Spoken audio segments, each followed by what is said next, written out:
Jésus s'est donné. Je ne peux imaginer combien ça coûterait.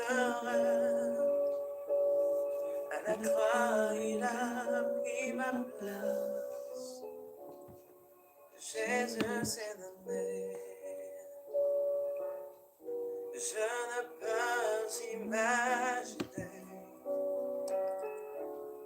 combien ça coûterait. À la croix, il a pris ma place. Oh mon Dieu s'est donné. Il a pris ma place. Mon Dieu a pris ma place. Il a pris ma place. Mon Dieu a pris ma place. Dieu est fidèle, fidèle. Dieu est fidèle, fidèle. Jésus est fidèle. Jésus est fidèle. Jésus est fidèle.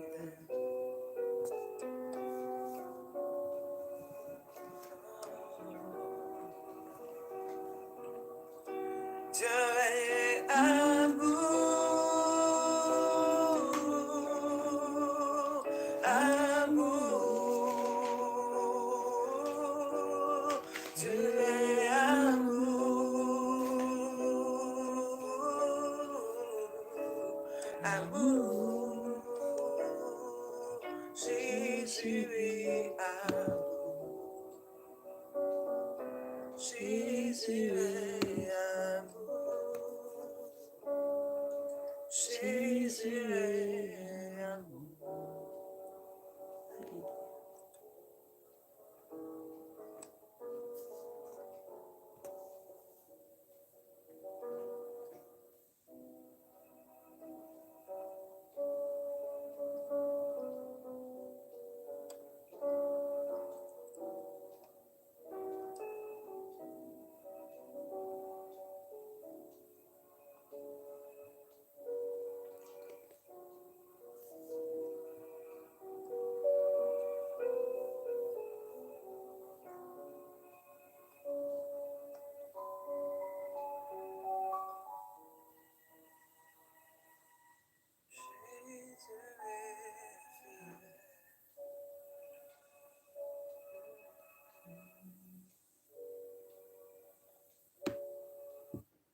Aleloia.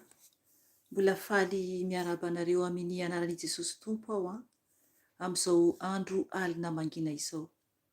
Dia raha ho an'Andriamanitra aja ho azy ary saotra ho azy satria mbola nomeny fotoana isika amin'izao andro alina mangina izao. Ahafahantsika hiantso ny Ray, ahafahantsika hiaona amin'i Jesosy. Aoka hiomana ianao, n'aiza n'aiza no misy anao, dia aoka hiomana ianao, tena hiaona amin'i Jesosy tokoa. Satria raha ohatra ka variana ianao, dia tsy hoety mihitsy ny fanatrehanao an' Jesosy. Aoka ho vonona tsara ny fanahinao, hiaona amin'i Jesosy. Izy ilay Andriamanitra velona sy mahery. Izy ilay tompony tompo sy mpanjakany mpanjaka. Ka raha vonona ianao hiaona amin'i Jesosy, dia hiaona aminy tokoa ianao.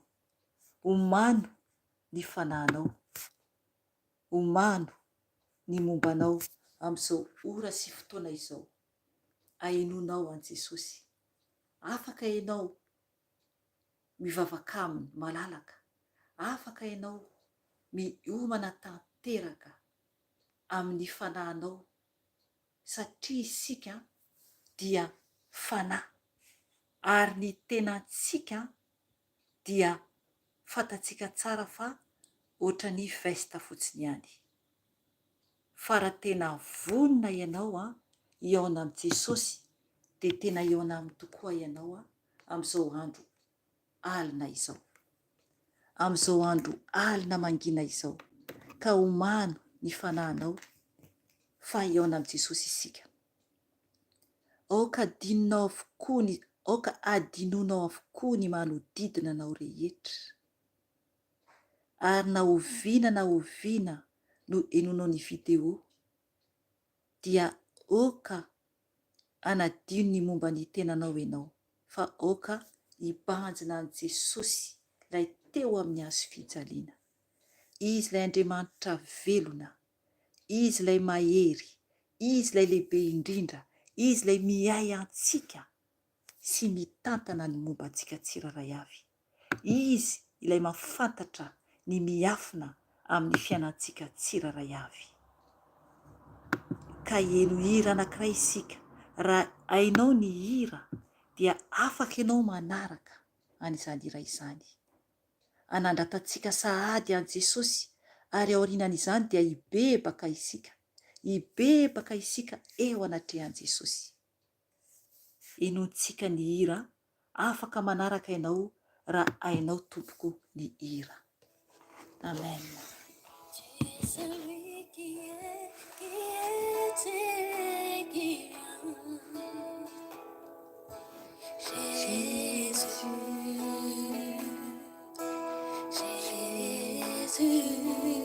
Alléluia. Oui, en toi je crois, ma vie entre tes mains. Alléluia. Jésus, tu es le grand Dieu de miracles. Tu es celui qui est, tu es celui qui était, qui vient. Yahweh, Jésus, Jésus, oh oui, Jésus, Jésus. Oui, en toi je crois, oui, en toi je crois, ma vie entre tes mains. Oh Jésus, Jésus, tu es le grand Dieu de miracles. Tu es Yahweh, tu es Yahweh, Yahweh, tu es Yahweh, oui, tu es Yahweh, tu es Yahweh, tu es Yahweh, tu es Yahweh, tu es Yahweh, Alpha, Alpha et Oméga, oui, tu es Yahweh, tu es Yahweh, Alpha, Alpha et Oméga, oui, tu es Yahweh, tu es Yahweh, tu es Yahweh, oui, tu es Yahweh, tu es Yahweh, tu es Yahweh, oui, tu es Yahweh, tu es Yahweh, tu es l'alpha, tu es l'oméga, tu es Yahweh, tu es Yahweh, Alpha et l'Oméga.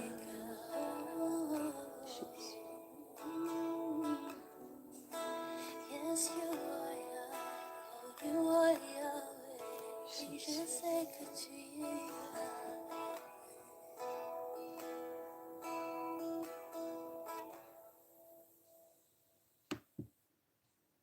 Alléluia. Andohalika isika hivavaka eo anatren'Andriamanitra ray.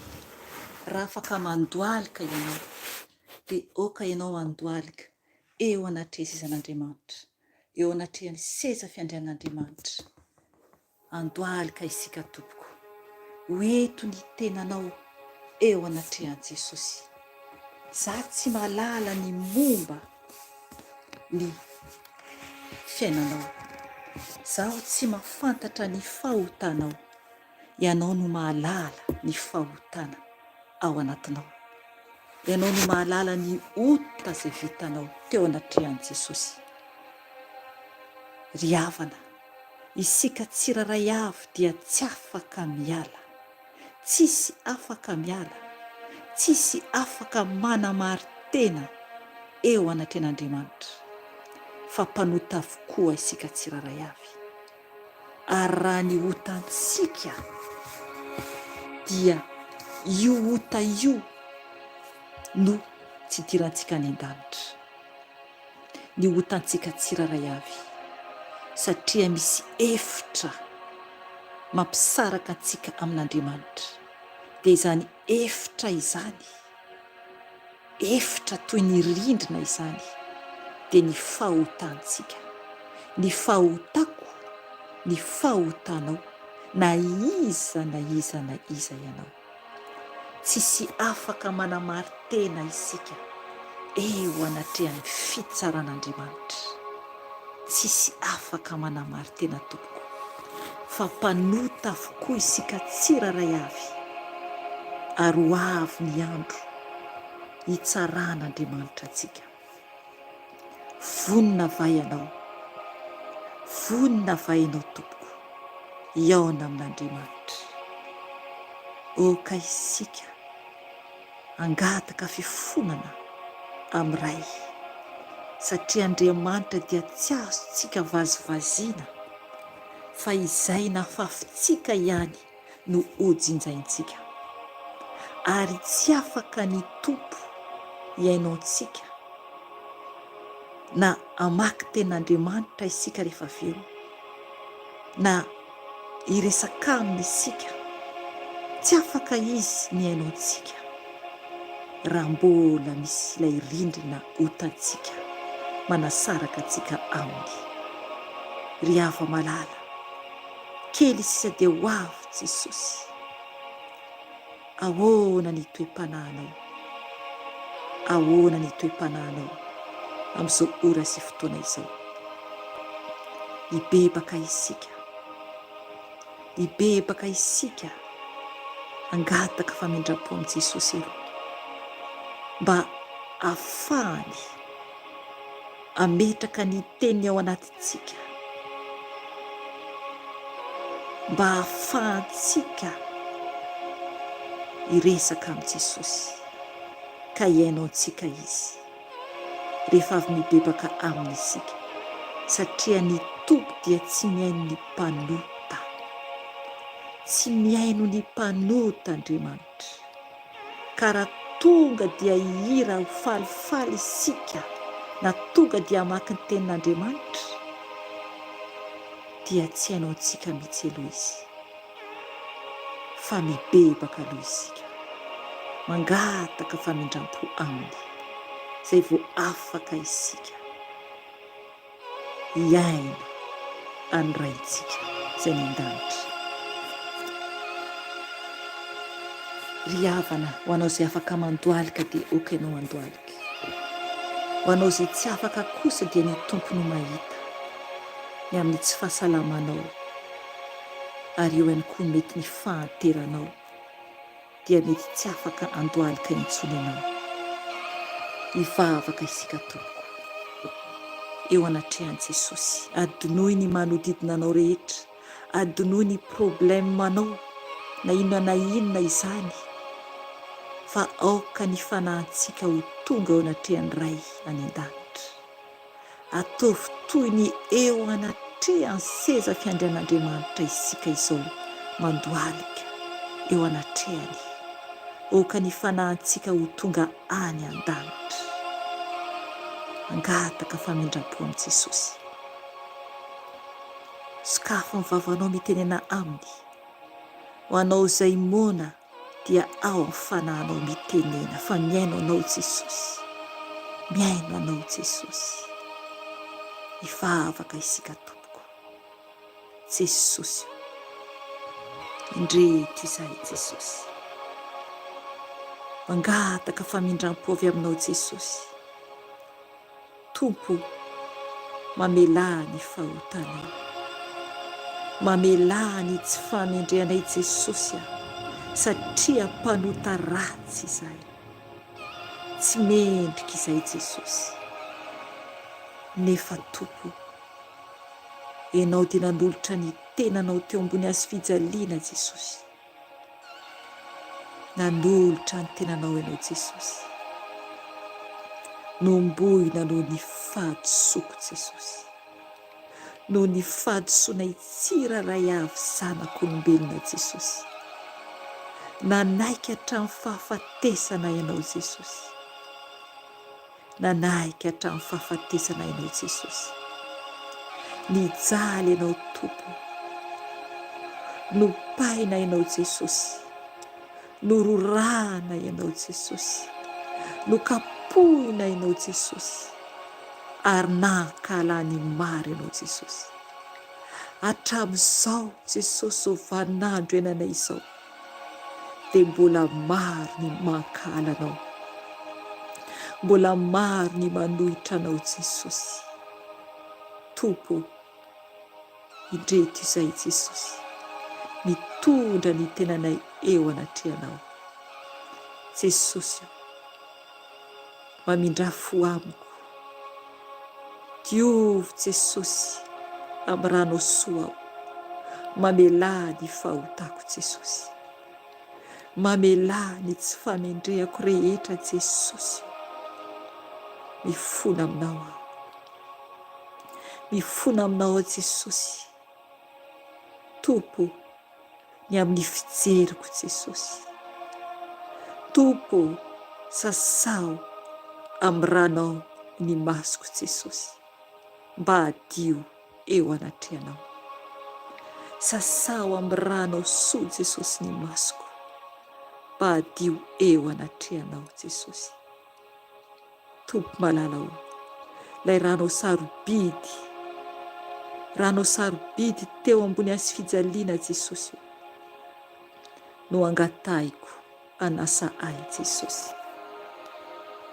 Diovy aho Jesosy amin'ny ranao, ny fijeriko Jesosy, na teny an-dalana izany, na tato an-trano izany Jesosy, na tany magasin izany. Tompo malalao, diovy ny masoko Jesosy. Tompo malalao, diovy ny masonay tsiraray avy Jesosy, ny amin'ny mijery vilana Jesosy, ny amin'ny mijery zava-poana Jesosy. Diovy ny masonay tsiraray avy Tompo, amin'ny rano soa, amin'ny rano soa Jesosy. Tompo malalao, diovy koa Jesosy ny sofinay, ny amin'izay teny tsy mendrika eninay Jesosy tao anaty sofinay. Tompo malalao, zava-poana, teniteny foana Jesosy izay eninay, tsy namendrika Jesosy ny fanahanay ao anatinay Jesosy, dia diovy amin'ny ranao Jesosy, any anatin'ny sofinay tanteraka ny Tompo, any anatin'ny sofinay tanteraka Jesosy. Diovy amin'ny ranao Jesosy. Ny vavanay Jesosy, ny teny izay navoaka ny vavanay Tompo Jesosy, ifonanay aminao Jesosy. Tompo malalao, ny fiteniteny rehetra tsy mamendrika anay eo anatrehanao, dia ifonanay aminao Jesosy. Tompo malalao, ny vavanay dia nomenao itenenana soa sy anambarana anao Jesosy, ka diovy ny vavanay Tompo, ny amin'ny teny mafy indraindray, ny amin'ny teny tsy voahevitra indraindray Jesosy. Tompo malalao, okenao Tompo anadio ny vava ny mpandainga rehetra Jesosy, amin'ny rano soa, amin'ny rano soa Jesosy. Okenao anadio ny vava ny mpiteny ratsy rehetra Jesosy. Tompo malalao, raha mibebaka aminao izy. Diovy Jesosy ny vavanay tsiraray avy. Tompo malalao, diovy ny vavanay Jesosy, ny amin'ny teny diso indraindray Jesosy. Tompo malalao, mifona aminao, mifona aminao Sasao amin'ny rano soa Jesosy ny vavanay. Sasao amin'ny rano soa Jesosy ny vavanay, satria ianao no Andriamanitra. Mendrika handray ny voninahitra Jesosy. Jesosy malala ho, Tompo malala ho, ny sainay Jesosy. Diovy ny fisainanay Jesosy, satria vao mifoha izahay dia efa betsaka zavatra maro ny ao an-tsainay Jesosy. Ny amin'ny fiainana, ny asa mandraikitra Jesosy, ny ankohonana. Tompo malala ho, indraindray Jesosy dia kely no asianay ny toeranao anatin'ny fisainanay, satria Tompo miasa loatra ny amin'ny fiainana ara-nofo izahay. Ka mifola Jesosy, diovy ny sainay Jesosy, mba hifantoka tanteraka aminao, mba hifantoka aminao Jesosy, mba ho ianao no betsaka mibahana ao andohanay. Tompo malala ho, sasao ny fisainanay tsiraray avy mba adio Jesosy, adio Jesosy. Okenao hanongotra izay tianao Jesosy ao anatinay. Okenao Tompo hanongotra Jesosy izay tianao ao anatinay. Tompo malala ho, ny fonay Jesosy, ny fonay no seza hipetrahanao. Ny fonay Tompo, Tompo malala ho, fo mora tezitra, ary ao anatin'ny fo ihany koa ny hevidratra rehetra. Diovy Jesosy ny fonay adio eo anatrehanao. Sasao amin'ny rano ao Jesosy ny fonay. Sasao amin'ny rano ao Jesosy ny fonay mora tezitra Jesosy. Ny fonay mora entim-po Jesosy. Ny fonay tsy mandinika Jesosy. Tompo, tempolinao, plasinao Jesosy ny fonay. Ka diovy Jesosy amin'ny rano sarobidy Jesosy. Tompo malala ho, fo feno avinavina Jesosy. Sasao amin'ny rano ao Jesosy, fo feno fireharehana Jesosy. Sasao amin'ny rano ao Jesosy, ny fonay tsiraray avy. Fo feno fandavana matetika anao Jesosy, impiry izay no mandahy, tsy manao izay tianao atao, fa maka programa ho anay manokana fona Jesosy. Diovy amin'ny rano ao Jesosy, diovy amin'ny rano ao Jesosy, ho tavela ty izahay Jesosy. Mba ho zanaka pakatoa, mba ho zanaka pakatoa Jesosy. Sasao amin'ny rano ao ny fonay Jesosy, ny tananay, ny tongotray Jesosy. Sasao Jesosy amin'ny rano soa, mba adio Jesosy izay zavatra Jesosy ny raisy ny tananay tsy nakasitrahanao Tompo, dia okenao Jesosy anasa ny tananay, anasa ny tongotray Jesosy. Ny toerana izay nalehanay tsy nakasitrahanao Jesosy, okenao Tompo, anasa Jesosy ny tongotray amin'ny rano soa Jesosy. Rano soa Jesosy no afaka manadio anay. Ny rano soa Jesosy no aoka anadio Jesosy ny tenanay manontolo, manomboka amin'ny lohanay ka hatramin'ny tongotray Jesosy. Ranao Jesosy, ranao Jesosy. Sasao amin'ny rano izay Jesosy, sasao amin'ny rano izay Jesosy, mba adio Jesosy. Tompo malala ho, isotro ny rano izay Jesosy, misotro ny ranao zay Jesosy. Ny rano Jesosy dia tsy hita maso fa minoa ianao, fa velona ny rano Jesosy, anadiony anatinao manontolo raha mino ianao. Ranao Jesosy nosotroko, ranao Jesosy nosotroko Jesosy. Tompo malala ao, ranao nosotroko, andoro zay tsy anao anatin'ny vatako manontolo Jesosy, andoro zay tsy anao anatin'ny tenako manontolo Jesosy. Ny ranao Jesosy mandeha amin'ny lalan-drako rehetra Jesosy, anatin'ny vatako rehetra Jesosy. Ny sakafo zay nohaniko na ny rano zay sotroko Tompo, zay naloto Tompo dia dorako amin'ny ranao Jesosy. Sasao amin'ny ranao Jesosy, sasao amin'ny ranao Jesosy, satria ny ranao dia rà masina sy mahery. Misaotra anao Jesosy amin'ny ranao, Fanahy masina, miantso anao izay, miantso anao izay Fanahy masina, midina eto aminay, midina eto aminay Fanahy masina, atreo izao fotoana izao, atreo izao fotoana izao Fanahy masina. Oka ianao no olohany, oka ianao no hiasa aminay tsiraray avy, mitenena Fanahy masina, feno ianao izahay, feno ianao izay Fanahy masina. Raiso ny contrôle amin'izao fotoana izao.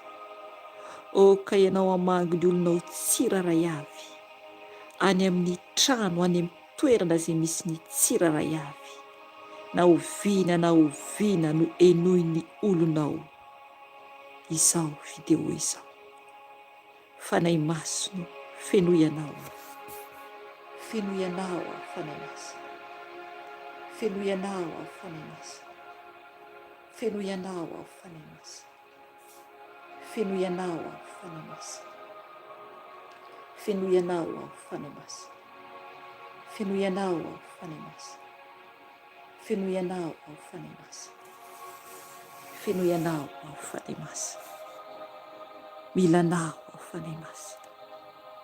Oka ianao no hiteny aminay, ny amin'ny teny izay omenao anay anio, ampaherezo izay, amboary izay, amboary izay Fanahy masina, fa tsisy tsony ho ianao ny fotoana, tsisy tsony ho ianao ny fotoana.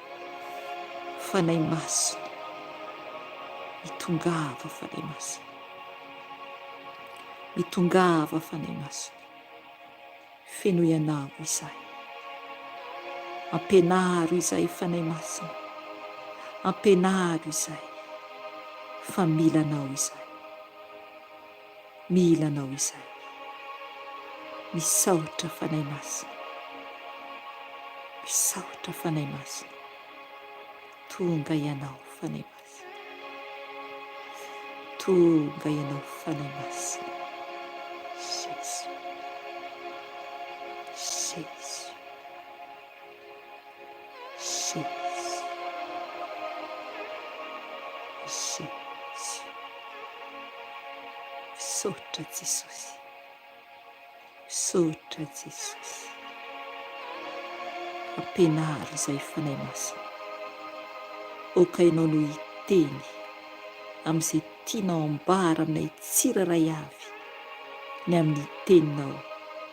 Ezekela 7.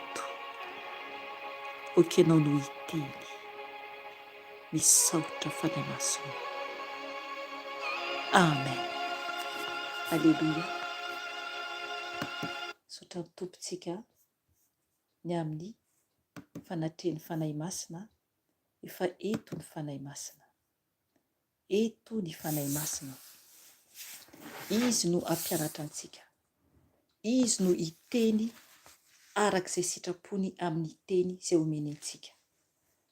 Efa nambarako an'io zany tompoko a ny amin'ny ao amin'ny bokin'ny Ezekela 7 tamin'ny video izay nataoko an'io dia io zany no asain'ny Fanahy Masina, io zany no ho azavain'ny Fanahy Masina, io no teny nomeny antsika. Ka ho raisitsika ny teny Ezekela 7 andiny voalohany ka hatramin'ny farany. Dia izay tiany Fanahy Masina ambara no ho enontsika. Ho vakiako ny teny amin'ny anaran'i Jesosy Tompo. Ezekela 7 andiny voalohany ka hatramin'ny farany. Tonga tamiko ny tenin'ny Tompo hoe, ary anao ry zanak'olona, izao no lazain'ny Tompo Andriamanitra amin'ny tanin'ny Israely. Injao ny farany, eny, efa mbia akaiky ny farany ho amin'ny vazantany 4. Ankehitriny dia efa mbia akaiky ny farany, ary alefako aminao ny fahatezerako, dia ho tsaraiko araka ny lalanao ianao, ka atambesatro aminao ny fahavetavetanao rehetra.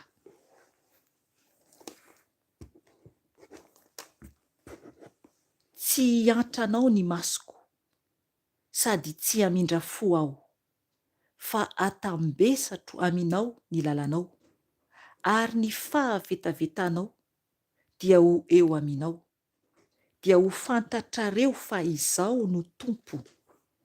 Izao no lazain'ny Tompo Andriamanitra. Injao avy ny loza, dia loza izay tsy misy toa azy. Injao ny farany, eny, efa akaiky ny farany. Mifoa hamely anao izany.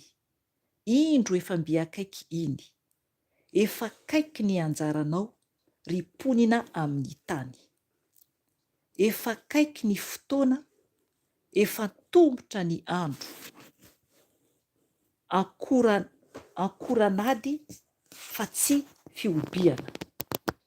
Eny atendrombohitra, vetivety foana, dia ampidiniko aminao ny fahatezerako, ary ho tanteraiko aminao ny fahavinirako,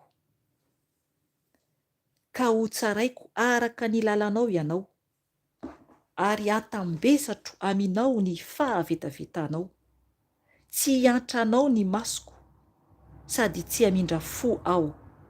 Atambesatro aminao ny lalanao, ary ny fahavetavetanao dia ho eo aminao, dia ho fantatrareo fa izao Tompo no mamely. Indro ny andro, indro efa akaiky izany. Miseho ny anjaranao, mamony ny tsorakazo, manorobona ny avonavona. Ny fanaovana ankeriny dia mitsangana ho tsorakazo, amelezany faharatsiana.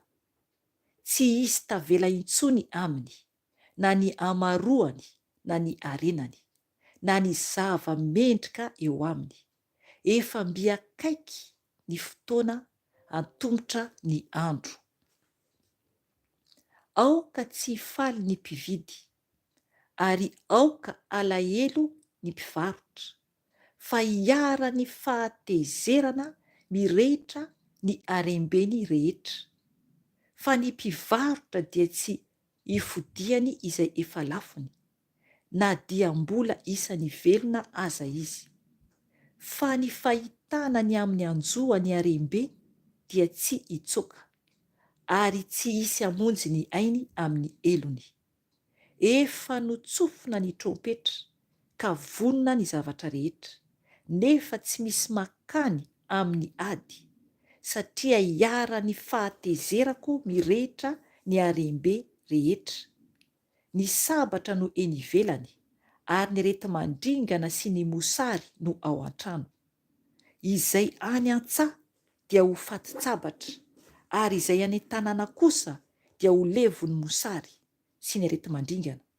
Ary na dia misy hafa mandositra aza dia hoeny atendrombohitra izy ka ho toy ny voromailala andohasa. Izy rehetra dia samy hitoloko avokoa no ho ny elony. Iravoravo ny tanana rehetra ary ho toy ny rano ny lohalika rehetra. Isikina lamba fisaonana izy ka hanafitra azy ny orooro, ho menatra ny tava rehetra ary ho voasola ny lohan'izy rehetra. Ny vola fotsiny dia hariany eny an-dalambe ary ny volamenany dia ataony ho zava-maloto. Ny vola fotsiny sy ny volamenany dia tsy hahavonjy azy amin'ny androny fahatezerany tompo. Tsy hahavoky ny tendany na feno ny kibony izany, satria izany no nahatonga eloka ho azy. Nataony firavaka tsara tarehy hoentiny mirehare ireny, sady noentiny nanao ireo sary fahavetavetany dia ireo zava-maharikoriko nataony. Koa izany no anaovako azy ireny ho zava-maloto. Atolotro ho babo eny an-tanany hafa firenena izy. Eny, ho babo any ratsy fanahy amin'ny tany ka olotoin'ireny izy. Dia hiambo azy koa ao ka olotoina ny rakotro, fa hiditra ao aminy ny mpandromba ka andoto azy. Manefe gadra fa feno fitsarana mandatsa-drà ny tany ary feno fampahoriana ny tanàna. Koa hitondra izay firenena ratsy indrindra ao ka ho lasan'ireny ny tranony ary atsahatro ny avonavony mahery, sady olotoina ny fitoerany masina. Ho avy ny fampangovitana, hitady fiadanana izy nefa tsy isy izany. Mifanotona ny fandravana, mifandimby ny filazan-doza, dia manotany fahitana amin'ny mpaminany izy, nefa tsy misy lalàna intsony amin'ny mpisorona na fahendrena amin'ny zoky olona. Hitomany ny mpanjaka, eny hitafy fahaverezan-kevitra ny andriana. Angofotra ny tanany vahoaka, araka ny lalany ihany no ataoko aminy. Ary ho tsaraiko araka ny fitsarana nataony izy, dia ho fantany fa izao no tompo. Amen. Ry havana, io teny io dia tena mampatahotra io teny io. Alohan'ny zananao video androany dia nangataka teny tamin'ny tompo. Le video nivoaka tany io, navoakako an'io, dia io teny io nomeny Jesosy. No namaky azy aho teo amin'ny 4:1 teo eo ilay hoe efa notsofina ny trompetra ka vonona ny zavatra rehetra, nefa tsy misy makany amin'ny ady, satria hiara-ny fahatezerako mirehitra ny haremby rehetra. No namaky teo eo aho dia tena tonga dia natahotra. Ry havana, ho avy Jesosy, ho avy Jesosy. Trompetra tsofina no teneny tenin'Andriamanitra eto. Asa natsapantsika ny fahatomitry ny andro. Ny teny izay nomeny tompo eto dia mbola fampiomanana antsika olona tsiraray avy. Eny na lavabe raha ny vaky teny dia mbola fitiavan'ny tompo sy famindram-pon'Andriamanitra amintsika no mbola hainontsika teny avy amin'ny fanahy masina amin'izao vaninandro iainantsika zao. Satria tompoko kely dia kely sady ho avy Jesosy. Maro ny olona efa tsy afaka hiaino tenin'Andriamanitra intsony, efa very any amin'ny elo, efa very tanteraka. Nefa nisika dia mbola nomen'Andriamanitra famindram-po lehibe, ahafahantsika mivelona, ahafahantsika are anatra avy amin'ny Jesosy, mba hiomana antsika, mba hiaonantsika amin'ny Jesosy rehefa hiala ety isika. Raha ohatra ka maty isika, alohan'i Jesosy ho avy any amin'ny raha ho an-lanitra dia efa fantatrao ve ny toerana hovantaninao tompoko?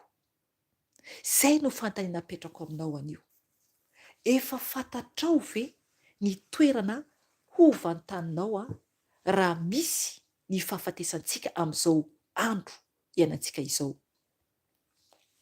Satria tsy maintsy hiala eto amin'ity tany ity isika. Tonga dia fantatrao ny toe-panahinao amin'izao ora sy fotoana izao. Fantatrao na ho very any amin'ny hafobe ianao raha maty tampoka amin'izao na ho any an-danitra. Fantatsika izany. Fantatsika rehefa manota isika. Fantatsika ny ratsy ataontsika. Fantatsika ny eloka tazomintsika. Satria ny fanahy masina ary Jesosy dia miteny foana amintsika olombelona tsiraray avy hoe ratsy io ataonao io, tsy mety io ataonao io.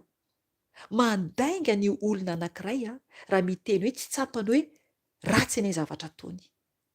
Fa isika tsiraray avy dia mahatsapa fa manota isika rehefa misy ota ataontsika. Ary isika tsiraray avy dia mahatsapa hoe milamina tsara zany fiainako zany ary mendrika eo anatrehan'i Jesosy. Tsy hoe kory ilay fiainantsika andavanandro no milamina. Eo mantsy ilay mahadiso hevitra antsika. Matoa ny fiainantsika milamindamina raha ara-panahy hoy aho dia ao amin'i Jesosy izay isika. Fa raha ohatra kosa ka hoe ny fiainantsika ara-nofo no milamindamina be, ny fiainantsika ara-nofo dia aoka isika ametraka fanontaniana. Satria raha vao milamindamina be ny fiainantsika ara-nofo dia tsy ao izay Jesosy. Tsy ao izay Jesosy. Mety hiteny ianao hoe ahoana ny tenen'ny mpaminany Felisia izany fa tsy mazava amiko. Ny tiako ambara dia hoe ny fiainantsika raha ohatra ka hoe tsy miasa lohatsika, miditra ny vola, misakafo be tsika, dia vokintsika dia matory, be ny karama azo, dia iny mandeha manao fety, iny dia manao lalonana foana, manao lanonana, manao fety zany, dia makany amin'ny boaty, na miaraka amina namana misotro toaka sy mifalifaly n'izao tontolo izao, dia mieritreritra hoe milamina be ny fiainantsika, azo daholo izay tiantsika. Matoa izay zavatra izay, raha ohatra ka ohatr'izany ny fiainanao dia malahelo ara-panahy izay ianao. Tsy ao anatiny miaraka amin'i Jesosy izany. Tsy miaraka amin'i Jesosy izao tontolo izao. Fa rehefa ohatra ka mahatsiaro isika ny nofontsika, sahirana, fesan-doha amin'ny ampandroso ny asan'Andriamanitra ary koa fesan-doha mba ampahery antenantsika eo anatrehan'i Jesosy miady amin'ny asan'ny nofo, dia izay tsika vao hoe mahatsapa hoe Jesosy miady tokoa aho mba ho tonga any aminao. Miady amin'ny asan'ny nofo aho mba ho tonga any aminao. Izany hoe ny sika rehefa miaraka amin'i Jesosy dia voafehan'i Jesosy ny nofontsika. Tsy libra be tahaka izao tontolo izao. Tsy libra be tahaka izao tontolo izao. Na ny fitafiantsika ara rehefa ao amin'i Jesosy isika dia tokony fitafiana mendrika. Mendrika. Fa raha ohatra ka miteny isika hoe zahako ao amin'i Jesosy, nefa ny fitafiantsika dia mbola mitovy amin'ny fitafian'izao tontolo izao ihany, dia aoka isika metraka fanontaniana. Fa so dia tsy mbola ao amin'i Jesosy isika. Satria tokony hiavaka ny zanak'Andriamanitra sy zanak' Satana. Eny tompoko. Tokony hiavaka ireo. Ray an'i Satana, ray an'Andriamanitra. Ahoana moa no ahafantaran'i Jesosy antsika hoe zanany marina isika? Raha ohatra isika ka mandeha eny an-dalana eny nefany tanjatanjaka isika. Nefa ny Andriamanitra dia Andriamanitra fahamasinana. Andriamanitra tsy tia ota. Dia mieritreritra ve isika hoe ny fitafiantsika mitanjatanjaka dia eo koa ny firavaka be amin'izao tontolo izao, dia mieritreritra ve isika hoe an'Andriamanitra isika, manala baraka an'Andriamanitra isika amin'izany. Nefa kosa mila mitandrina, tsy hoe koa hoe anao fitafiana masina be isika, nefa ny raha vao misokatra vavantsika dia teny ratsy vararaka araka ny fiteny, na koa hoe masika amin'olona, manopa olona, mifosa olona, manaratsy olona, dia amin'ny fitafiana iny mbola andeha hisotro toaka ihany, andeha hijangajanga ihany, angala-badin'olona, andeha hanompo sampy, andeha ho any amin'ny-doany, andeha hanao famadihana, hikasikasika n'olona efa maty ery mbola avoaka indray. Tsy atompoko. Rehefa ao amin'i Jesosy isika dia manaraka ny baikon'i Jesosy, manaraka izay lalan'i Jesosy, manaraka ny tahaka ny nataon'i Jesosy, fa tsy manao ny fanaon'izao tontolo izao. Tsy manao ny fanaon'izao tontolo izao intsony isika rehefa ao amin'i Jesosy. Ry havana, ny fanahy masina no miteny, ary ny teny izay niraisintsika dia ho azavaina izany, ho azavainy, fa arak'izay nazavany azy. Ho vakiantsika ny teny, averintsika kely eo amin'ny voalohany. Vakiantsika ny amin'ny andininy voalohany ka hatramin'ny andininy fahatelo. Vakiantsika amin'ny anaran'i Jesosy Tompo. Ezekela 7, raha ohatra misy tara niditra dia afaka ianao mandray ny bokin'ny Ezekela 7 andininy manontolo izany, fa ho vakiantsika izany andininy voalohany ka hatramin'ny andininy fahatelo. Ho vakiako amin'ny anaran'i Jesosy Tompo. Tonga tamiko ny tenin'ny Tompo hoe, ary ianao ry zanak'olona, izao no lazain'ny Tompo Andriamanitra amin'ny tanin'ny Israely. Injao ny farany, eny, efa mbiakaiky ny farany ho amin'ny vazantany efatra. Ankehitriny dia efa mbiakaiky ny farany, ary alefako aminao ny fahatezerako, dia ho tsaraiko araka ny lalanao ianao, ka atambesatro aminao ny fahavetavetana rehetra. Amen. Ajanoko hatreo aloha. Eto izany Andriamanitra dia ny teny izy, ny teny Andriamanitra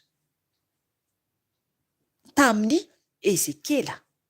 Dia Ezekela izany no miteny amin'ny zanak'Israely. Nefa ny zanak'Israely eto dia miteny tsara ny tenin'Andriamanitra fa ny vazantany efatra. Izany hoe tsy ny fokon'ny Israely ihany, fa ho azy miteny aloha dia ho anao izay miaino koa. Isika izany no tenenin' Jesosy eto, isika tsiraray avy. Ka tokony izany isika hiaino tsara izay tenenin'ny fanahy masina amintsika anio. Ho antsika hanavotany antsika. Vazantany efatra. Miteny izany ny Tompo amintsika anio, tompoko hoe, injao ny farany. Injao ny farany. Eny, efa mbiakaiky ny farany. Ry havana, ho avy Jesosy. Ho avy Jesosy Tompo. Tsapantsika ve? Tsapanao ve tompoko?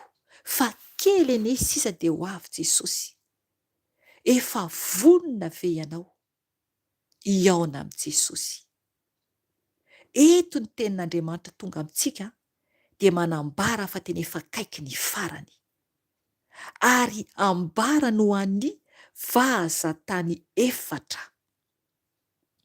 Ary eto ny tenin'ny Tompo amin'ity Ezekela 7 dia fahatezerana ny ho avy. Fahatezeran'Andriamanitra. Indraindray mantsy isika olombelona dia mieritreritra hoe Andriamanitra tsara fanahy, Andriamanitra tsy masika.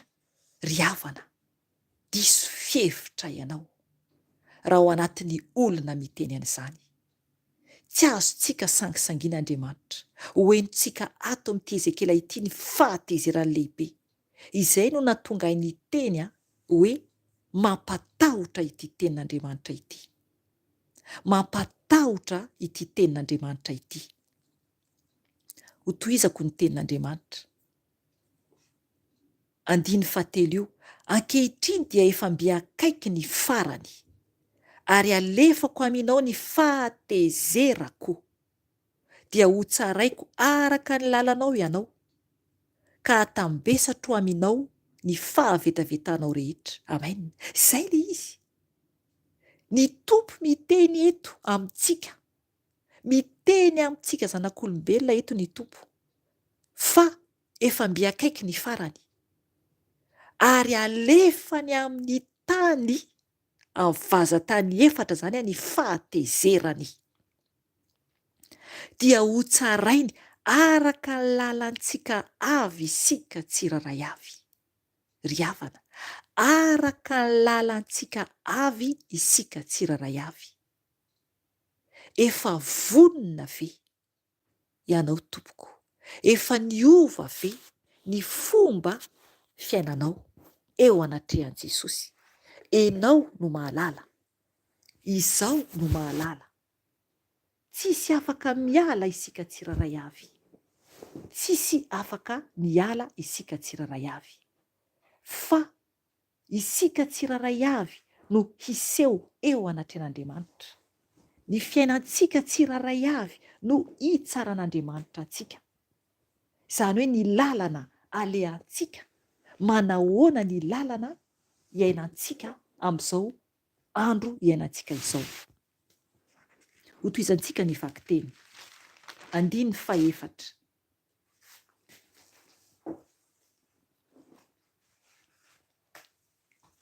tsy hiantranao ny masoko, sady tsy hamindra foa aho, fa hatambesatro aminao ny lalanao, ary ny fahavetavetanao dia ho eo aminao,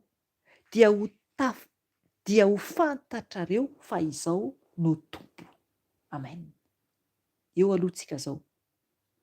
Eto zany Andriamanitra dia mampafantatra fa izy tsy hiantra mihitsy ny olona feno fahavetavetana, tsy hiantra ny mpanota Andriamanitra. Mazava tsara ny tenin'Andriamanitra eto.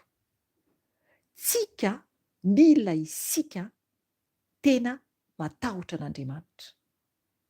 Mila isika tsy hanao vazivazy ny fanahintsika, satria tsy ho tafiditra any an-danitra isika tompoko raha mbola mitana ota. Tsy ho tafiditra any isika, fa tsy maintsy isika misaraka amin'ny fiainantsika maloto. Tsy maintsy tompoko, tsy maintsy. Ary miteny ny tompo eto hoe sady tsy hamindra fo aho. Mampatahotra izany tompoko. Izany tsy hamindra an'Andriamanitra fo izany. Zava-doza izany, zava-doza zany. Ary mbola hoy ny teny hoe fa hatambesatro aminao ny lalanao, ary ny fahavetavetanao dia ho eo aminao, dia ho fantatrareo fa izao no tompo. Amen. Eto zany izy dia miteny amin'ny tany, miteny amintsika tsiraray avy, ho fantatritsika amin'izany fa izy no tompo, izy no mpitsara marina. Andriamanitra dia mitsara marina.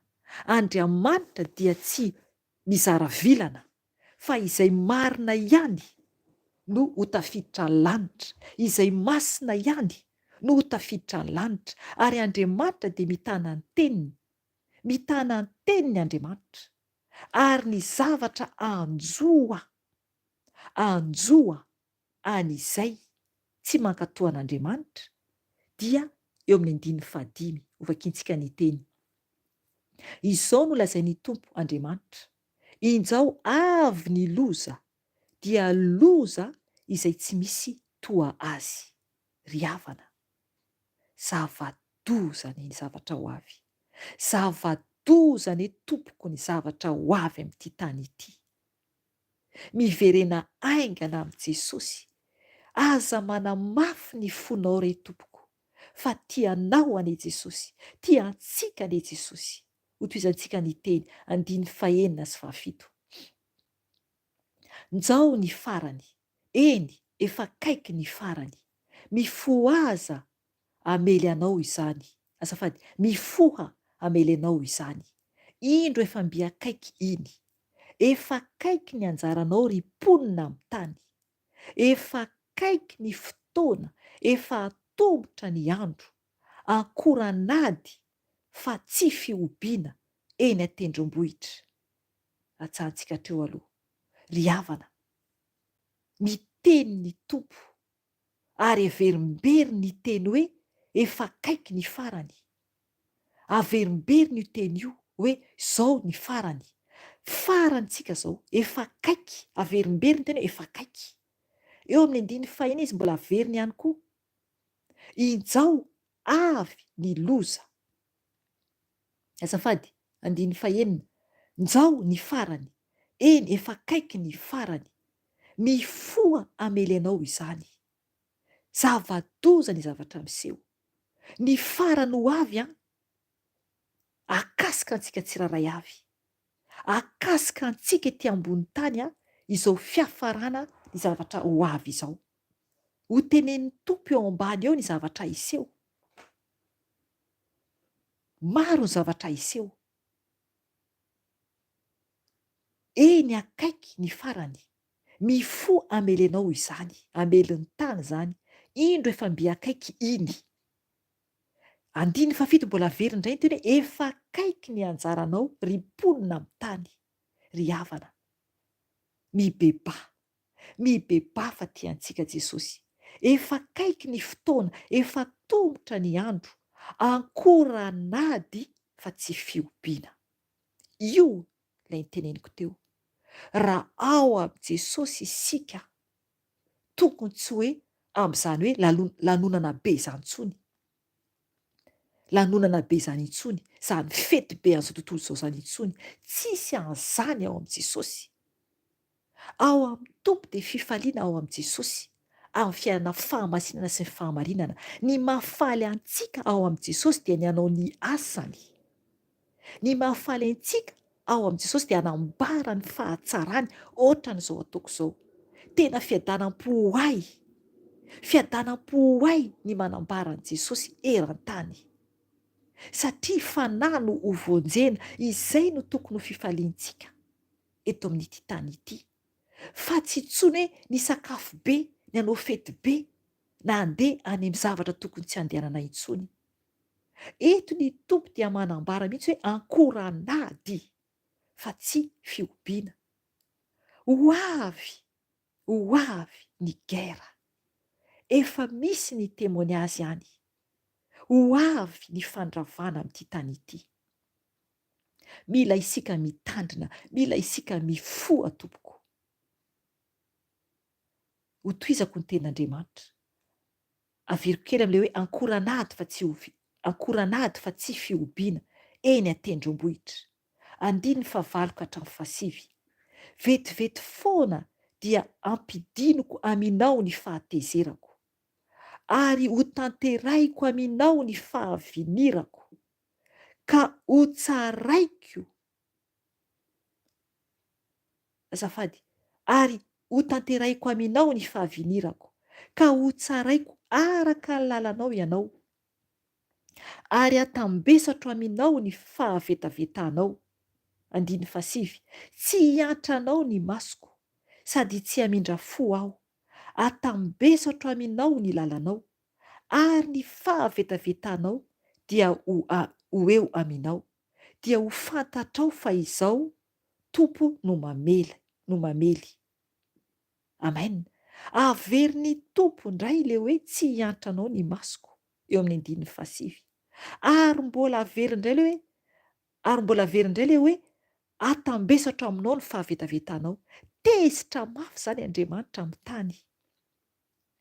Ary rehefa hamaly an'ity tany ity izy dia tena ho zava-doza, ho ramandrika, ho kikakika, tsy ho zaka ny sofina rehefa lasa izay nijoro tsara hatramin'ny farany. Ry havana, ho zava-doza, tsy ho zaka antsika ny zavatra iseho amin'ity tany ity raha tavela tiana isika. Mazava tsara ny tenin'ny tompo eto. Mazava tsara ny tenin'ny tompo eto. mampitandrina antsika Jesosy. Ary tena hoe tsy hiantra antsika ny mason'i Jesosy na dia napopoka ny tenantsika amin'ny tany ary isika rehefa tonga ny farany. Fa rehefa hidy ny lanitra dia izay, vitatreo. Vitatreo tompoko. Tiany Jesosy anie isika. Mahatonga ny tompo mbola miantso antsika foana amin'izao andro farany izao. Mila isika miverina amin'i Jesosy. Vakiantsika ny 10 ka hatramin'ny 11. Indro ny andro, indro efa akaiky izany. Miseho ny anjaranao, mamony ny tsorakazo, manorobona ny avonavona. Ny fanaovana ankeriny dia mitsangana ho tsorakazo, ameleza ny faharatsiany. Tsy hisy tavela intsony aminy, na ny amaroany, na ny arenany, na ny zava-mendrika eo aminy. Amen. Eo zany ny tompo mampafantatra, io ilay arenany tany, io ilay arenany tany, io ilay avonavona zanak'olombelona. Io ilay avonavona zanak'olombelona. Indro efa akaiky, indro efa akaiky izany, hoy ny tompo. Miteny izy eo alohany io hoe indro ny andro. Ambara tsara hoe ny andro. Ho avy zany izay fotoana izay. Indro efa akaiky izany. Miseho ny anjaranao. Hitsara ny tanin' Jesosy. Hitsara ny tanin' Jesosy. Ny mpiavonavina, ny fitiavan-karena, ny mpanao ankeriny dia mitsangana ho tsorakazo izany, amelezana ny faharatsiana. Ny zavatra ratsy izay miseho amin'ity tany ity dia efa tsorakazon'i Jesosy izany. Izay ny tenen'ny Fanahy Masina eto. Misaotra Fanahy Masina. Ny zavatra ratsy izay miseho amin'ny tany dia efa tsorakazon'ny tompo izany amin'ny zanak'olombelona. Ry havana, oka isika hitandrina. Tsy hisy tavela intsony aminy, na ny amarony, na ny arenany, na ny zava-mendrika eo aminy. Ho potehany tompo, ho potehany izao tany izao. Tsisy zavatra ho tavela intsony eto, fa ho potika tanteraka ity tany ity. Ho potika sy ho rava ity tany ity. 12 ka hatramin'ny 17 ndraisitsika. Efa mby akaiky ny fotoana, mbola miverina indray ny teny. Antombotra ny andro, aoka tsy hifaly ny mpividy, ary aoka halahelo ny mpivarotra, fa hiara ny fahatezerana, ny rehitra, ny harembeny rehetra. Fa ny mpivarotra dia tsy hifodiany izay efa lafony, na dia mbola isany velona aza izy. Fa ny fahitana ny amin'ny anjony harembe dia tsy hitsoaka, ary tsy hisy hamonjy ny ainy amin'ny elony. Amen. Efa mby akaiky ny fotoana, hoy ny tompo, averindray ny teny, antombotra ny andro. Jesosy rehefa miteny dia averimberiny ny teny izay averiny, mba tena ho tsapantsika tsara ny tiany tompo ambara. Izay mihitsy fataon'ny tompo izay. Averimberiny amintsika mba ho tafiditra tsara anatin'ny fanahintsika ny teny tiany anamboarana antsika, tiany hamonjena antsika. Mamerimberina toy izany ny tompo noho ny amin'ny fitiavany antsika, satria tsy tiany ho very isika. Eto ny tompo dia miteny fa antombotra ny andro, efa mby akaiky ny fotoana, antombotra ny andro. Aoka tsy hifaly ny mpividy, ary aoka alahelo ny mpivarotra. Izany hoe na hividy entana antsika, na ny mpivarotra ary dia tokony hoe ahatsapa isika fa zava-poana anie izany rehetra izany. Ary zavatra vidintsika moa, inona no vidintsika? Sakafo hivelomana ve? sa zavatra aitraitra fotsiny ihany andaniam-bola. Tokony izany isika mitandrina alala tsara ny ampiasaintsika ny vola izay omeny tompo antsika. Raha misy olona tsy manam-bola mahantra dia tokony mahantra no omena vola, omena sakafo, fa tokony tsy aitraitra intsony, satria ny harem-be no tenenin'ny tompo amin'ity teniny anankiray ity koa, harem-be hoy ny tompo. Ka mananatra antsika izany ny tompo amin'ny fitiavana zavatry ny tany. Dia hoy ny teny tompo fa hiara ny fahatezerana mirehitra ny harem-beny rehetra. Amen. Mazava tsara ny tenin'ny tompo.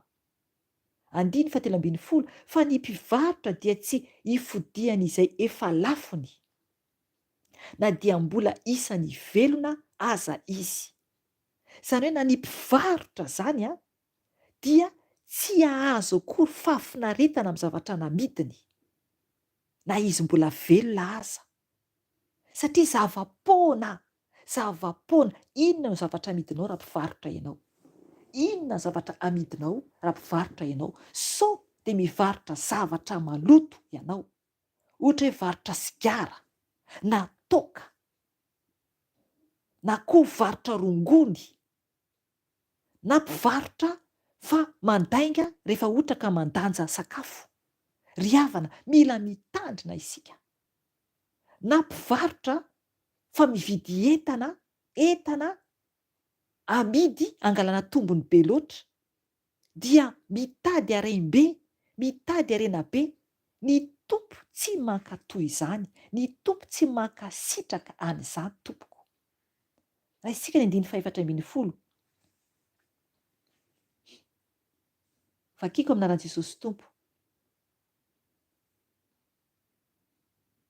Andrasa aloha averiko kely amin'ny 7:13 eo ambony eo satria misy tiany Fanahy Masina tsindriana kely eto ambara kely eto fa ny fahitana ny amin'ny anjo ny harem-be dia tsy hitsoaka ary tsy hisy hamonjy ny ainy amin'ny elony. Amen. Eo ilay tenenin'ny Fanahy Masina teo.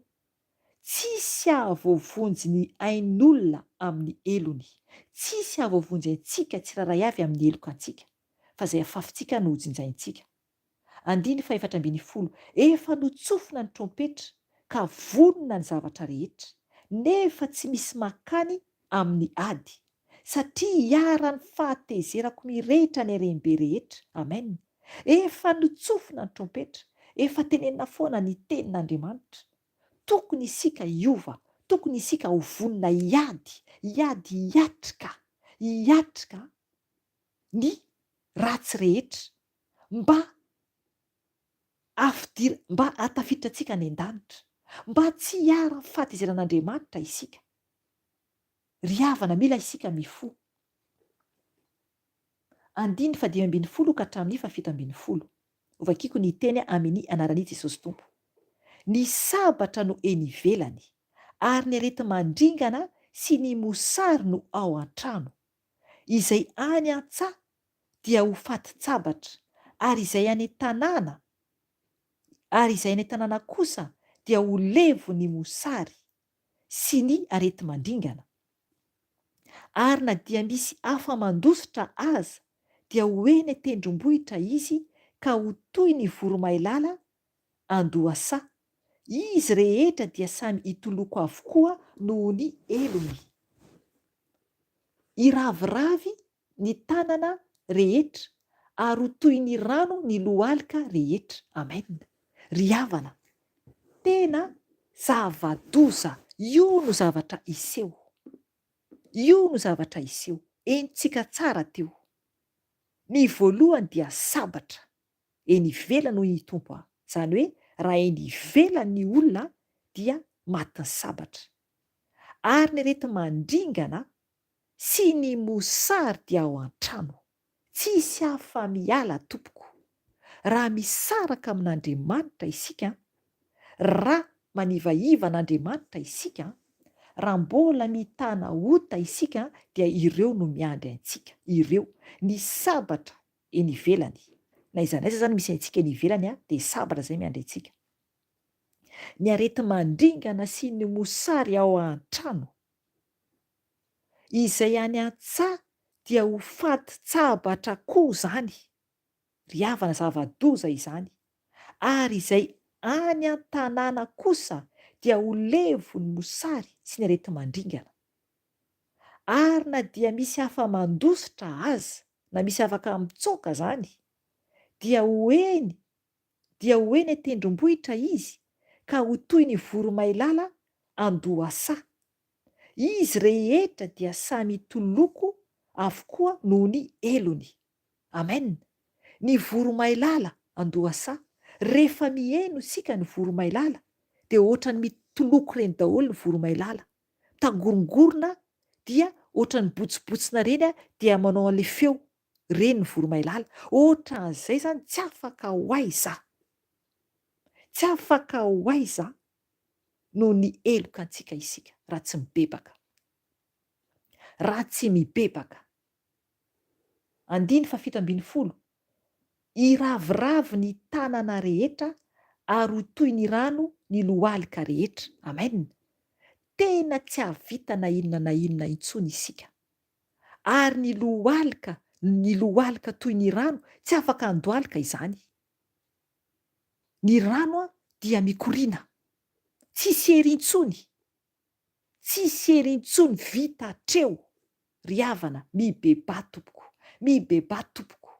mananatra antsika ny fanahy masina, mananatra antsika ny fanahy masina, mifo aza. 9:20-20. Vakintsika ny teny amin'ny anaran'i Jesosy Tompo. Ny vola fotsiny dia ariany eny an-dalambe, ary ny volamenany dia ataony ho zava-maloto. Ny vola fotsiny sy ny volamenany dia tsy avonjy azy amin'ny andro ny fahatezerany Tompo. Tsy ahavoky ny tendany na afeno ny kibony izany, satria izany no nahatonga eloka ho azy. Nataony firavaka tsara tarehy, hoentiny mirehare ireny, sady noentiny nanao ireo sary favetavetany, dia ireo zava-maharikoriko nataony, koa izany no anaovako azy ireny ho zava-maloto. Amen. Eto zany Tompo dia ny fanompo-tsampy. Ny fanompo-tsampy dia eo ny amin'ny sary natao na ny statut izay natao amina volamena, na vatosoa io, na vatotsotra io, na amin'ny kakazo io. Eo ihany koa ny amin'ny fitiavana volamena, ny amin'ny peratra, ny amin'ny collier, ny amin'ny boucle d'oreille, ny ninona zany. Ry havana, za tao anatin'izany.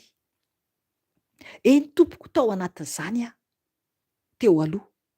Ny ratsan-tanako 4 dia feno peratra teo aloha, peratra volamena. Eo koa ny collier, tany Madagasikara teo aloha, tamin'ny nandeha nanao vakansa tany, dia mividy mihitsy vovoka volamena, dia manamboatra collier matevina be reny, manamboatra gourmette, bracelet, dia manamboatra hatramin'ireny ohatrana médaille kely, horoscope reny, zava-doza.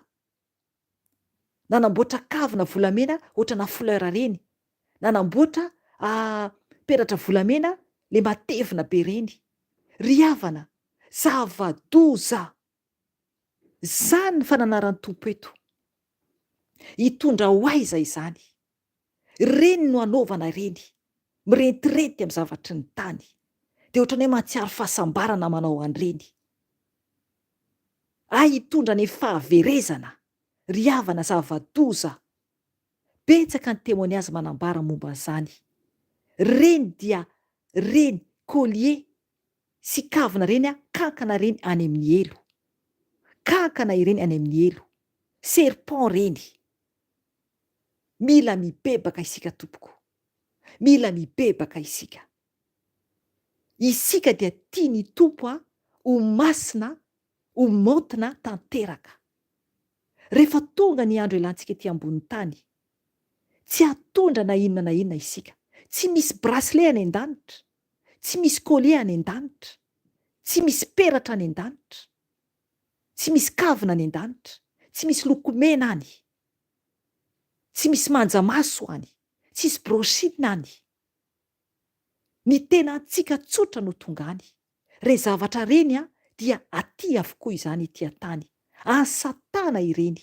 Tsy mila an'ireny Andriamanitra. Amin'ny fitafiana mendrika hoy ny Tompo. Any amin'ny Timoty izy miteny. Efa misy fampianarana maro any amin'ny video any. Oka ianao no iainao izany. Eo ihany koa ny témoignage maro isan-karazany. Tia ny Tompo isika ho motina anatiny sy ivelany. Izay tsy manam-pahamasinana dia tsy ahitany Tompo. Tsy amin'ny firavaka hoy Paoly, tsy amin'ny zavatry ny tany izany, na amin'ny volamena na amin'ny vatosoa hoy Paoly, fa amin'ny fitafiana mendrika. Izay no tiany Tompo amintsika. Ka mila mitandrina isika tompoko, mila mitandrina isika, fa tena fety Satana mamandrika antsika zanak'olombelona. 1:20.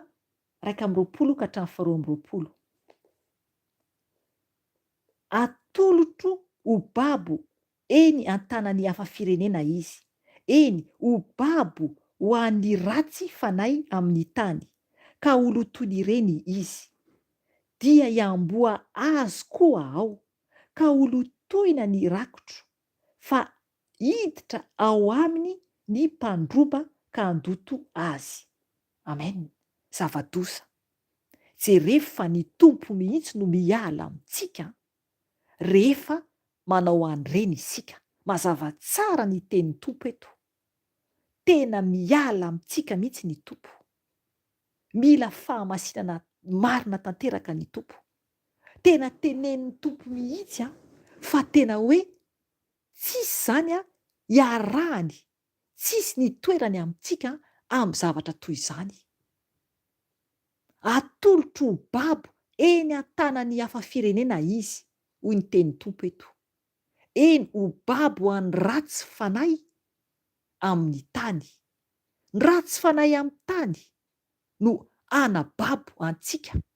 Ry havana zava-doza izany, ka olotoiny ireny izy. Mila mitandrina isika. Ny tandrazantsika dia feno fanompo-tsampy. Feno fanompo-tsampy. Jerevo ny hafa firenena no manjaka ao amin'ny tanitsika. Mila isika miverina amin'i Jesosy ry malagasy malala. Mila isika mibebaka.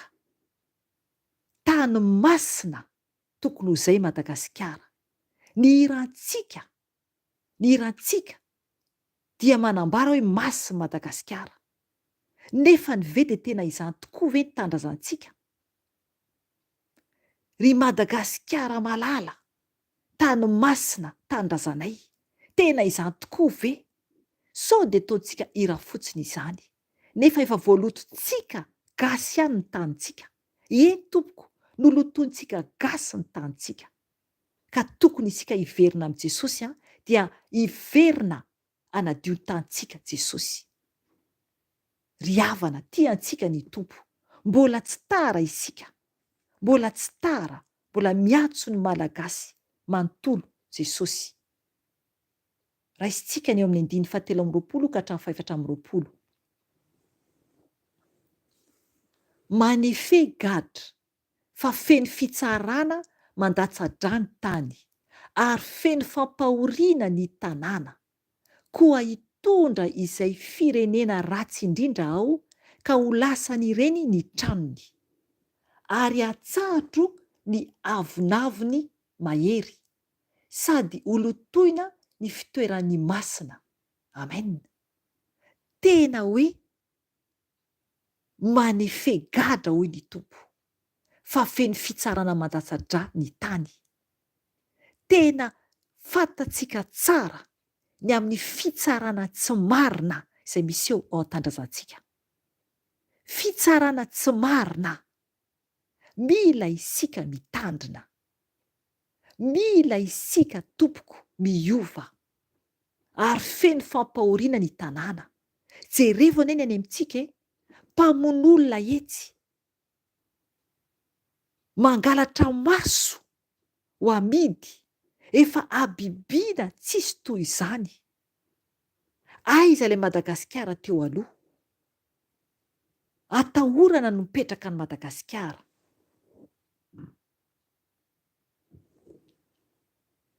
Mila isika manavitra ny tandrazantsika.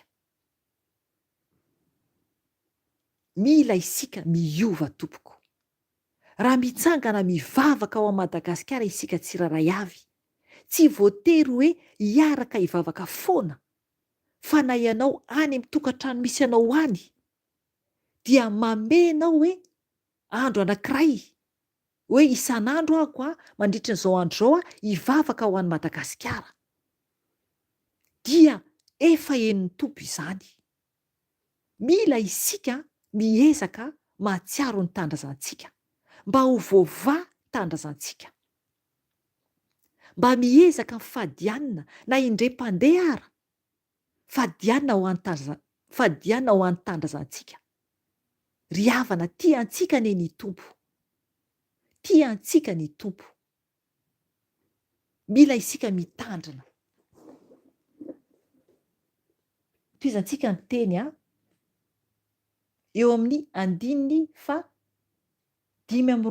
ka hatramin'ny 4:20.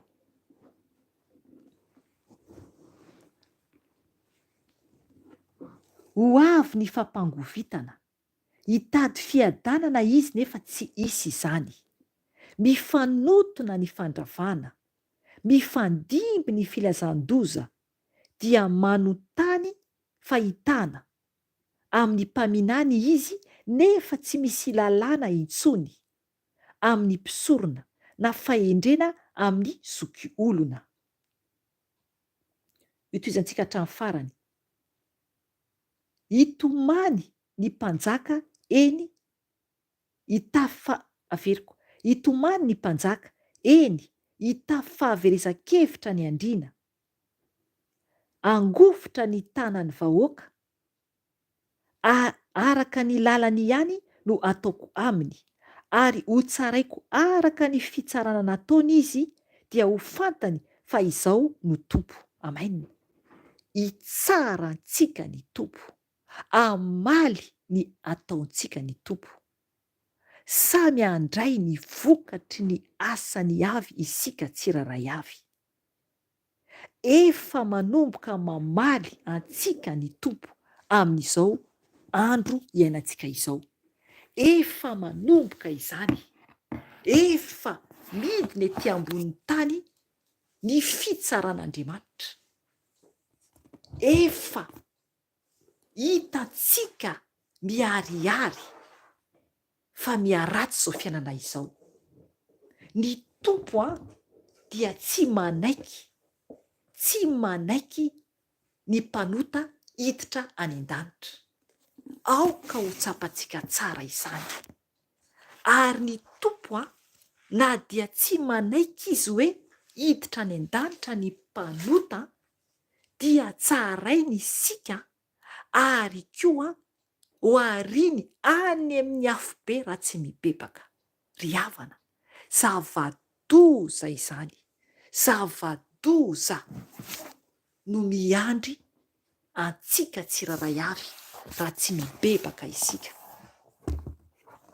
Ry havana, tiantsika ny tompo, tiantsika ny tompo, tiany hovonjena isika, tiany hiditra ny lanitra isika. Oka isika hiverina amin'i Jesosy. Oka isika hiverina amin'i Jesosy, satria izy irery ihany no afaka hovantantsika any an-danitra. Ary tsy afaka isika hiditra ny lanitra raha tsy masina.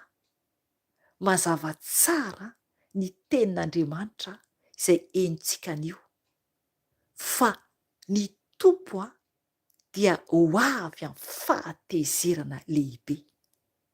Ho avy amin'ny fahatezerana lehibe ny tompo. Izy no mpitsara ambaran'ny fahatezerany amin'ny isika, ny amin'ny otantsika.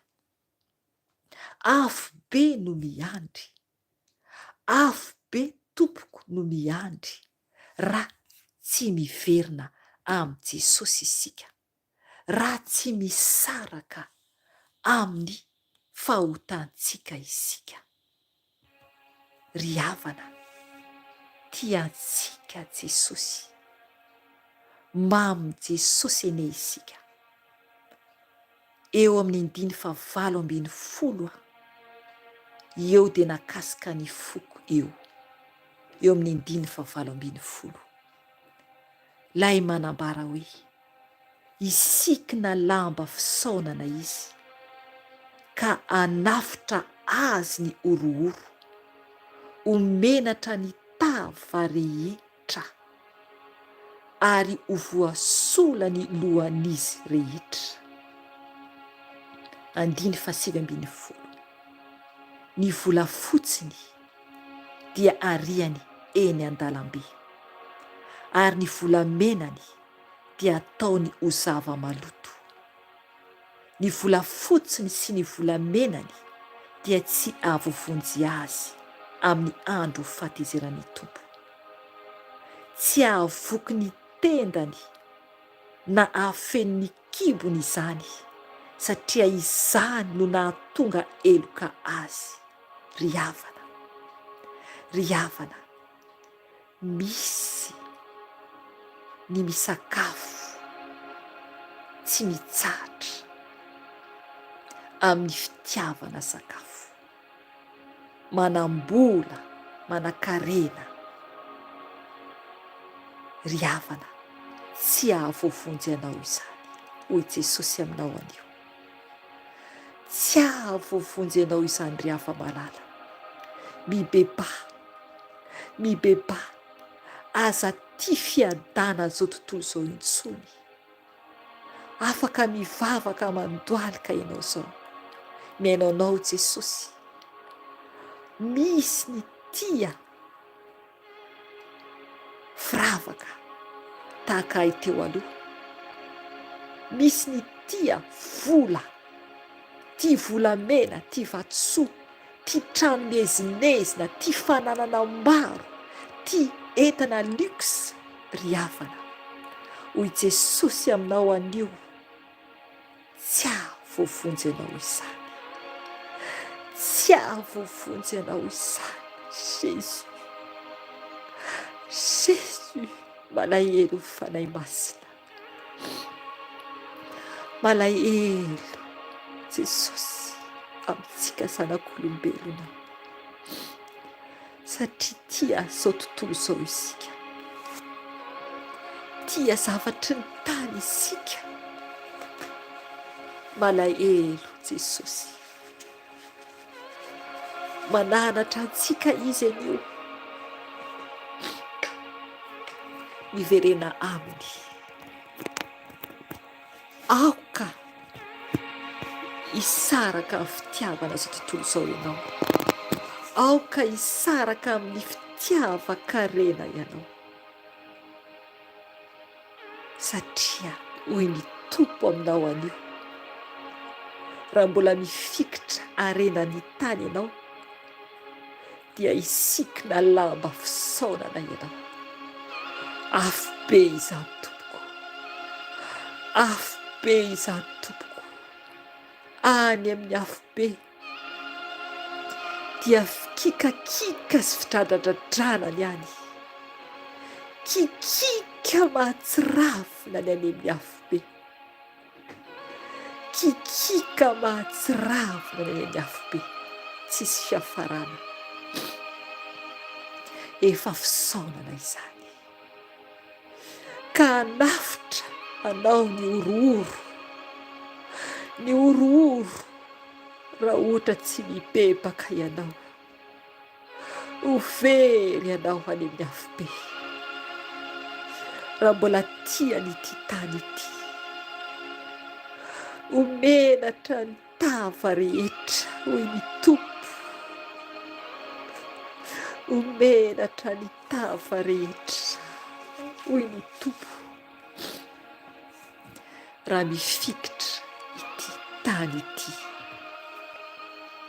isika dia omenatra satria fery any amin'ny afobe ary voasola ny lohan'izy rehetra. Jésus, oh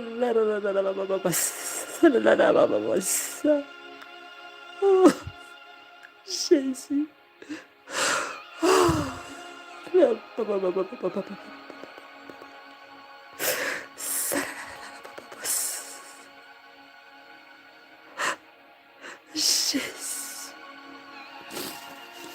Jésus Christ, Jésus, losola eny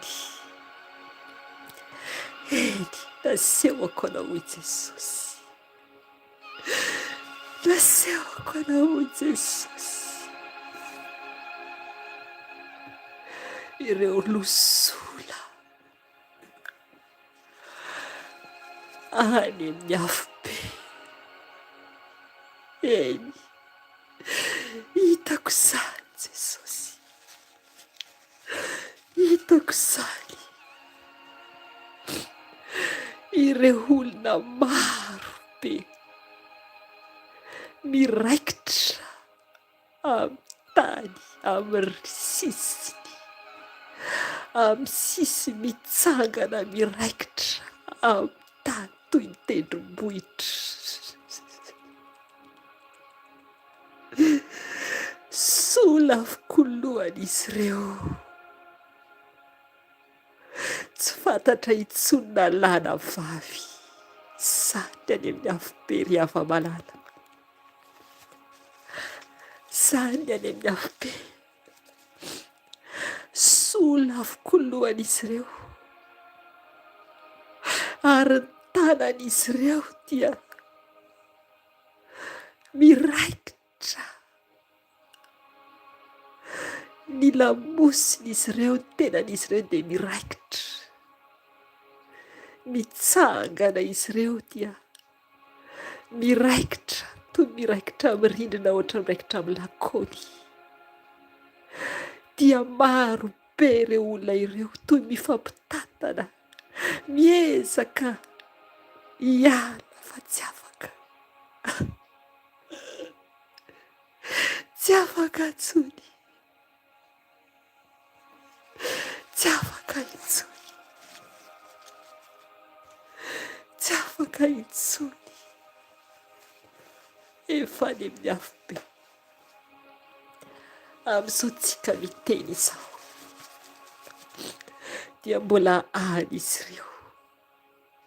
Naseho an-tompo ahy tamina vision vao natory aho napetraka ambony fandriana ny lohako,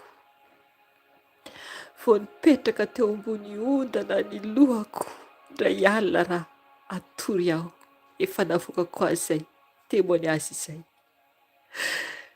Vao napetrako teo amin'ny ondana ny lohako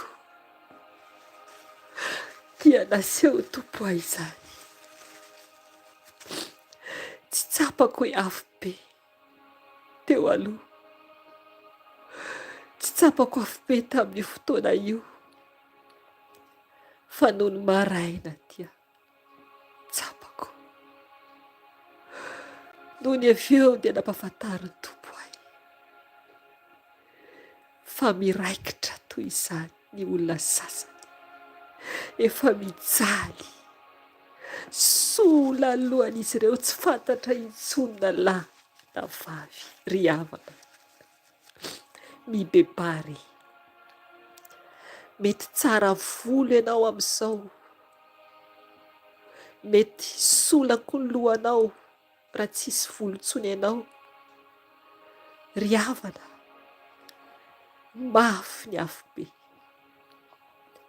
mafy ny afobe, ary tsy afaka hiala isika raha latsakany.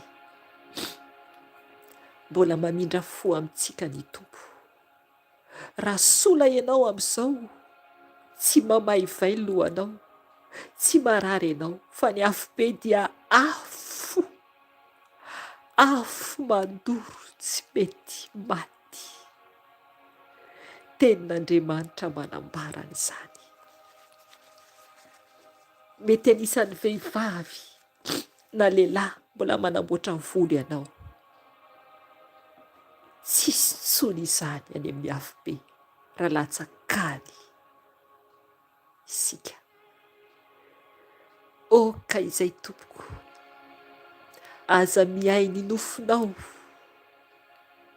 aza manovanova izay nataony tompo aminao.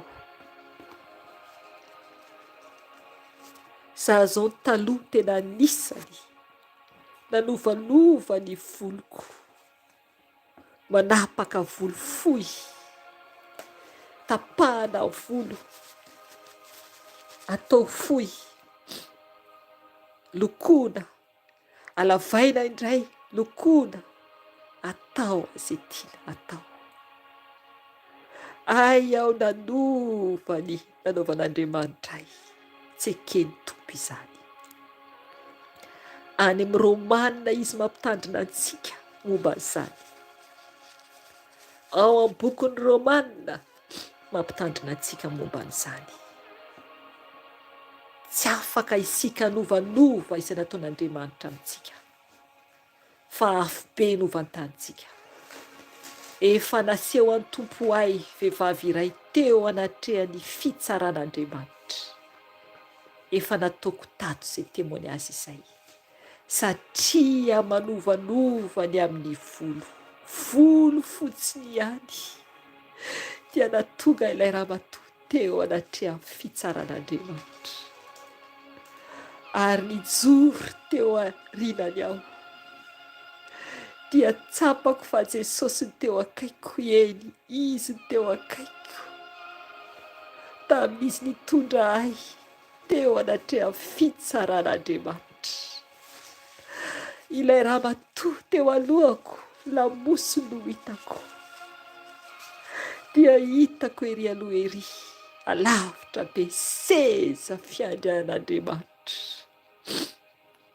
seza fiandrian'Andriamanitra. Teo anilako ankavanana ny tompo. Afaka inonao izany video izany, afaka tadiavinao tompoko, dia inonao. Ary nampahafantariny tompo ahy fa ny volo no hitsarana azy.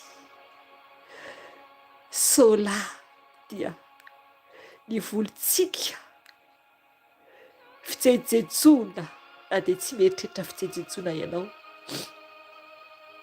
fandokoana volo, efa fotsy volo nefa mbola handoko volo mainty ihany. So dia izany dia aferenao any amin'ny afo be. Tsy ekeny tompo izany. Ao amin'ny Romanina 7:20 no manambara fampitandreman'ny tompo antsika. Fampitandreman'ny tompo antsika, tsy hanovantsika izay nataony. Hoy ny tenin'ny tompo amintsika, vakiko amin'ny anarany, ry olona, fa iza moa ianao no mamaly an'Andriamanitra, izay zavatra no volavolaina va hilaza amin'izay namolavola azo hoe nahoana ianao no nanao ahy toy izao. Amen. Ry havana, iza moa isika no anova ny nataon'Andriamanitra? Iza moa isika no andidy ny tenantsika? Iza moa isika? Izy ny namolavolatsika, ka ahoana isika no tsy faly amin'izay nanaovany antsika? Ny malama volo te hanao volo olioly, ny olioly volo te hanao volo malama, ny matevina volo te hanao volo malama. Ry havana, mitandrema, mitandrema fa tsy mivazivazy amintsika Andriamanitra, tsy mivazivazy amintsika Andriamanitra, mananatra antsika ny fanahy masina ny iverenantsika aminy, ankatoavantsika n'Andriamanitra. Ny lava volo teo bory-volo, ny bory-volo teo lava volo, ny antitra teo tanora, ny tanora teo lehibe. Ry havana, mila isika mitandrina. Eo ihany koa ny amin'ny kiraro, ny talon dia mandainga ao anatin'Andriamanitra. Ny halavantsika dia halavantsika ihany. Raha manao talon tsika dia mampitombo ny halavantsika, ary any Satana ny talon. Famindra ny Satana rehefa ohatra ka manao talon isika. Rehefa manao talon isika dia miezaka mijoro tsara, satria tsy afaka mandeha normal. Ohatr'izany ny fandehan'ny Satana tompoko. Ohatr'izany, ohatr'izany ny famindra ny Satana. Mila mitandrina isika satria tsy tanteraka izy, tsy afaka mamindra tsara tahaka ny tompo. Dia mamitaka antsika izy ka mitandrema, kapa tsotra, kiraro maivana ny anaovantsika. Zay ny amin'ny Jesosy, zay ny amin'ny Jesosy. Miverena ry zanak'olombelona amin'ny Jesosy. Fa zava-doza ny elo, zava-doza ny elo. Ry havana, tiantsika ny tompo, maminy isika, maminy isika, asan-tanany isika. Oka isika anaiky ny baikon' Jesosy, anaiky ny baikon' Jesosy, mibeba, miova, fa tiantsika Jesosy. Hivavaka isika, afaka mibebaka ianao, afaka mibebaka ianao, mitondra ny tenanao eo anatrehan'i Jesosy. Tonga ny fotoanan'io isarahanao amin'ny ratsy rehetra, raha vonona ianao ka te hiditra any an-danitra. Dia amelanao Jesosy.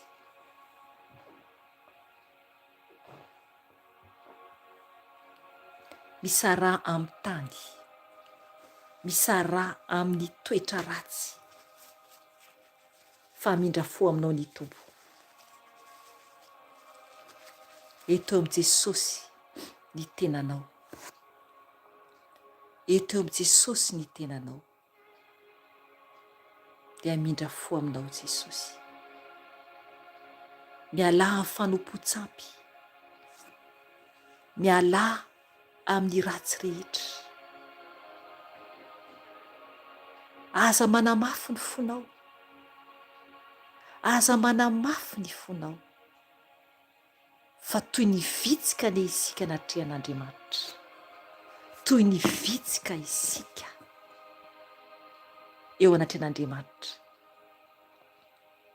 Tsy terena niditra ny an-danitra, tsy manerentsika Jesosy, fa miantso antsika mpitiavana izy.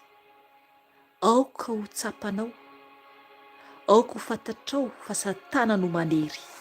Izy no mpangalatra, mpangalatra, fa Andriamanitra no tompony. Andriamanitra no tompontsika, ka raha manaiky angalariny ianao, satria ho avy izy dia androba sy angalatra ny fanahintsika. Fa za manaiky miverena amin'ny Jesosy, miverena amin'ny Jesosy, misara amin'izao tontolo izao, dia ho sambatra ianao. Eny tompoko, mahatsiaro fahasambarana tanteraka ao atraminy nanaovako divorsa tamin'ny Satana. Tena feno fahasambarana ny fanahiko. Enina dia reraka raha ny nofo, satria normaly raha reraka nofontsika, satria olombelona isika. Dia ny fanahy mahery foana, satria miandry an' Jesosy, faly amin'i Jesosy, ary feno fiadanana ao amin'i Jesosy. Ry havana, mibebà, miovà, fa tiantsika ny tompo.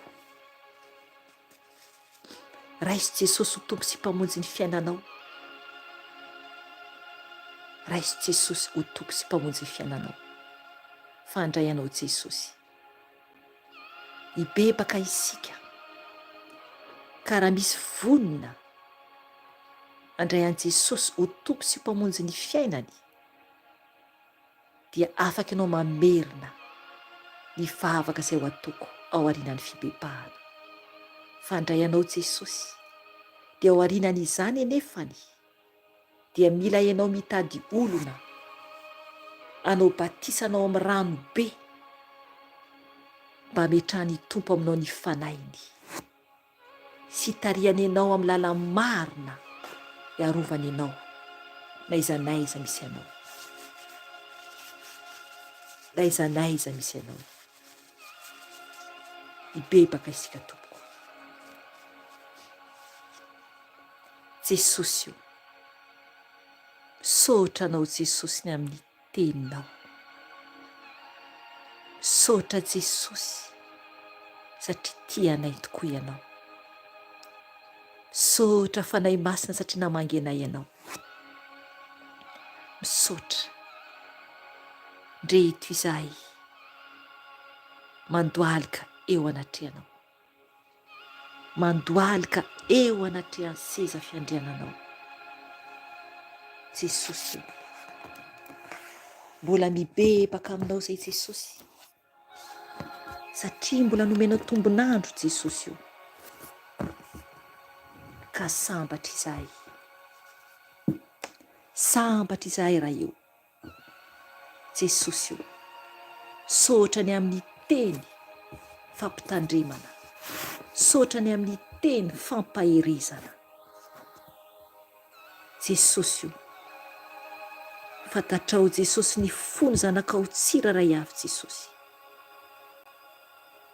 Raha misy ato Jesosy hiverina aminao, hisaraka amin'ny ratsy rehetra tompo, okenao hiaino azy.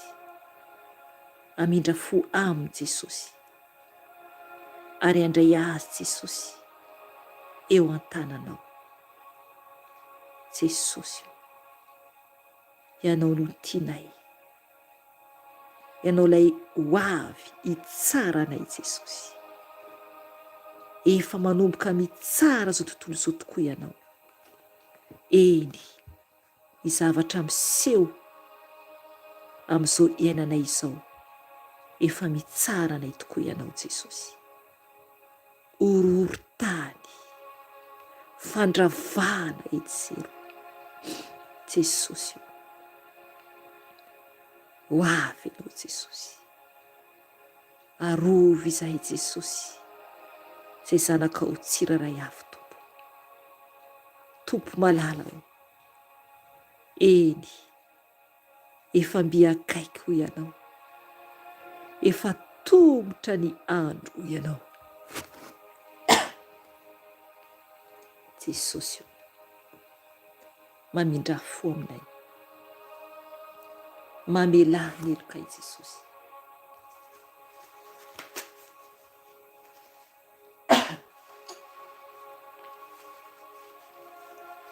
Tompo malala ao, eno izay olonao Jesosy,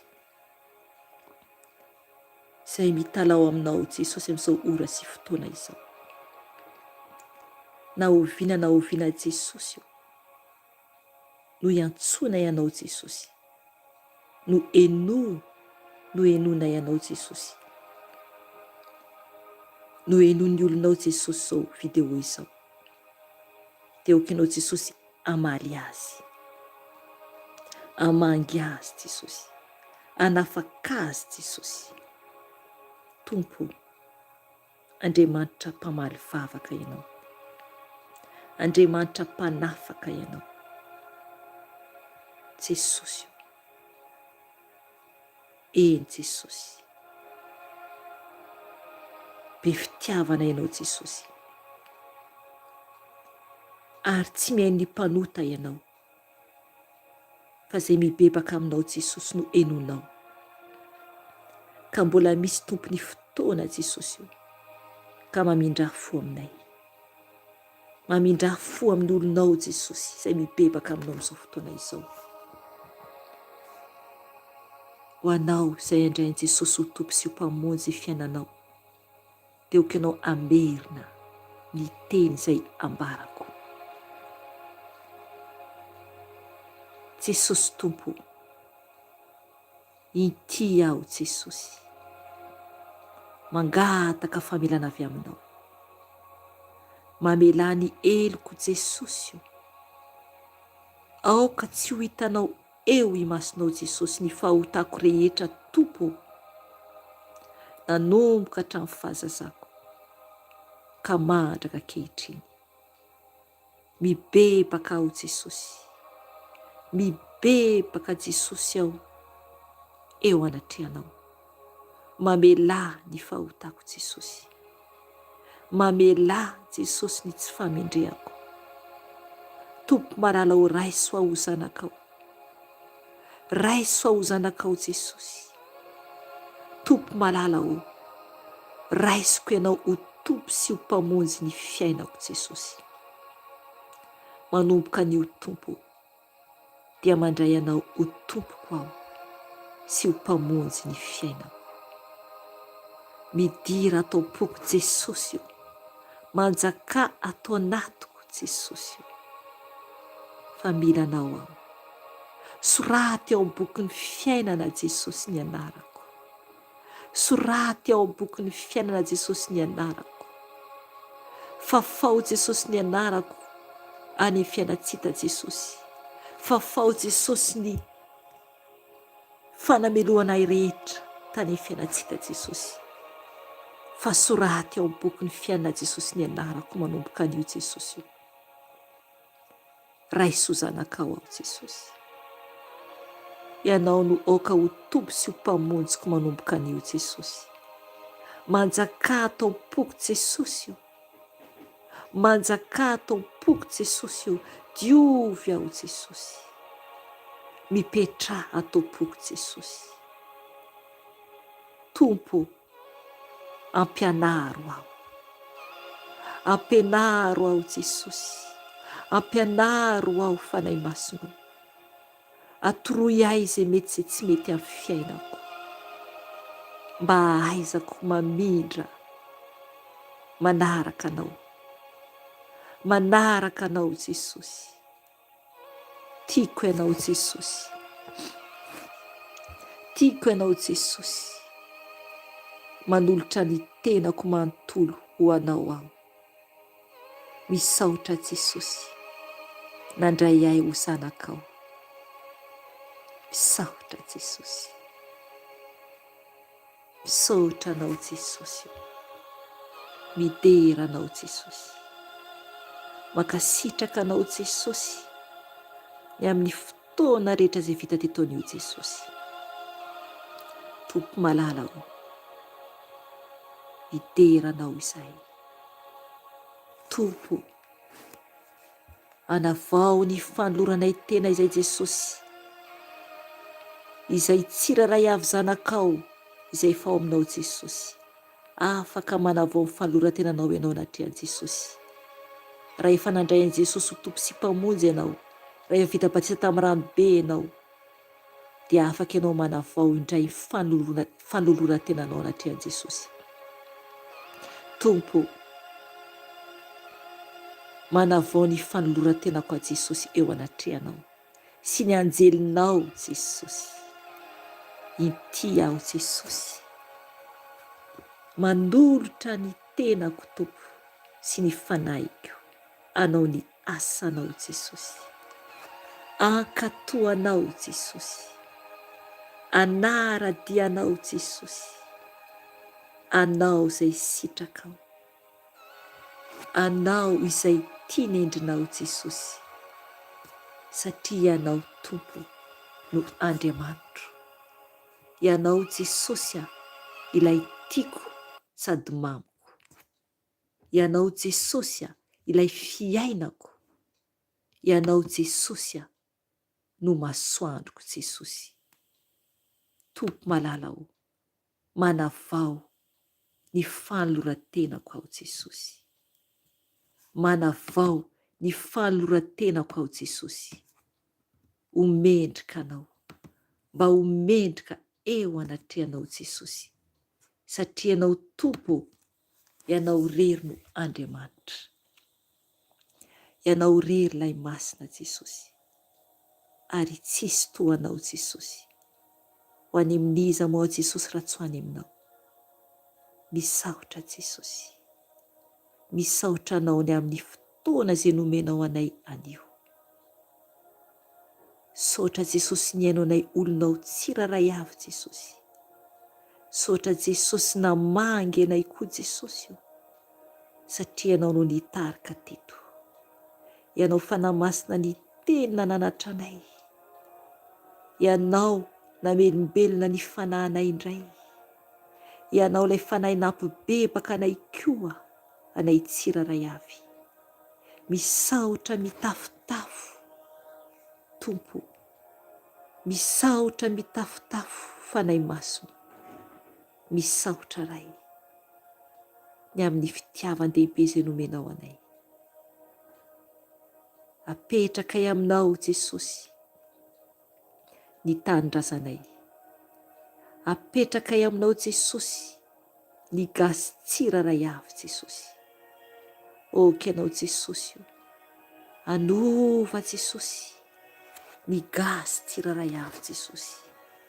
Tompo malala o, Tompo malala o. Fantatrao Jesosy ny zavatra miseho any tanindrazanay. Fantatrao Jesosy ny amin'ny fifidianana ho avy Jesosy. Tompo,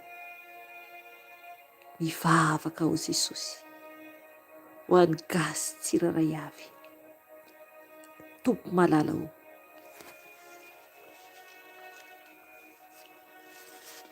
Amboary Jesosy, amboary Jesosy ireo mpitondra tsiraray avy isam-batan'olona Jesosy. Jesosy io, vangio izy ireo. Tompo malala o. Oka ianao Tompo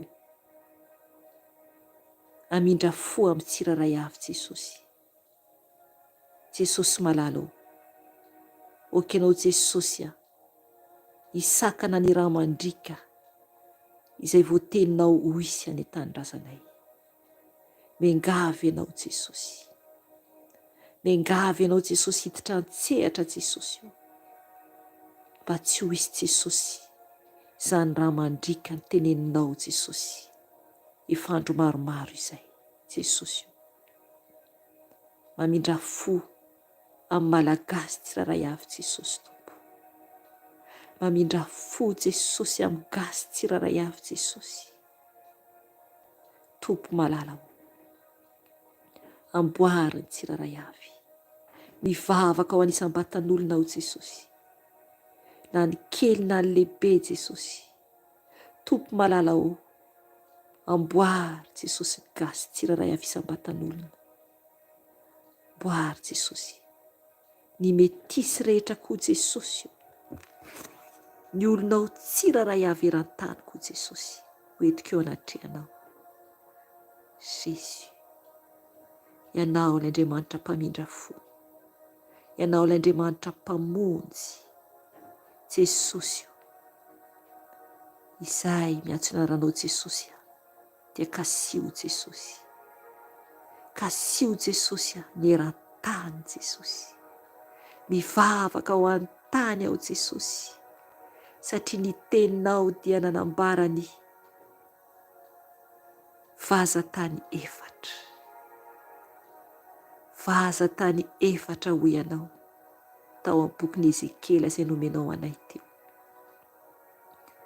Fanahy masina, kasio ny vazatany efatra, ny olonao tsiraray avy Jesosy eran-tany.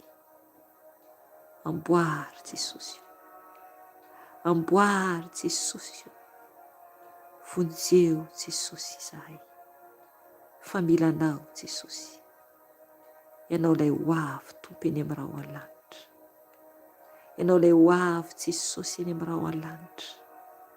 Vonjeo Jesosy ny olonao tsiraray avy, amboary Jesosy ireo izay mbola mandeha amin'ny lalany fahaverezana, ireo izay mbola mandeha amin'ny lalana malalaka Jesosy. Tompo malala ho, mamindra fo Jesosy, satria kely sady ho avy ianao ianao, kely sady ho avy ianao ianao Jesosy io. Mingavy ianao aho Jesosy, misaotra anao Tompo, midera anao Jesosy, mankalaza anao. Voninahitra ho anao ray, aja ho anao ray, saotra ho anao, dera ho anao Jesosy. Ilay lioan'i Joda misaotra ny amin'ny fotoana teto Jesosy, misaotra Tompo. Alleluia. Amen. Ry afa-malalao amin'ny Tompo, izay zany ny fotoanantsika anio dia misaotra an'i Jesosy tsika, dia amin'ny manaraka indray ny fotoana raha sitrapon'ny Tompo raha mbola tsy tonga Jesosy. Maheriza daholo Tompoko fa tiantsika Jesosy ary maminy isika. Alleluia. Voninahitra ny eo an'i Jesosy irery ihany ary fiadanana ho an'ny olona izay ankasitrahany. Amen. Veloma Tompoko.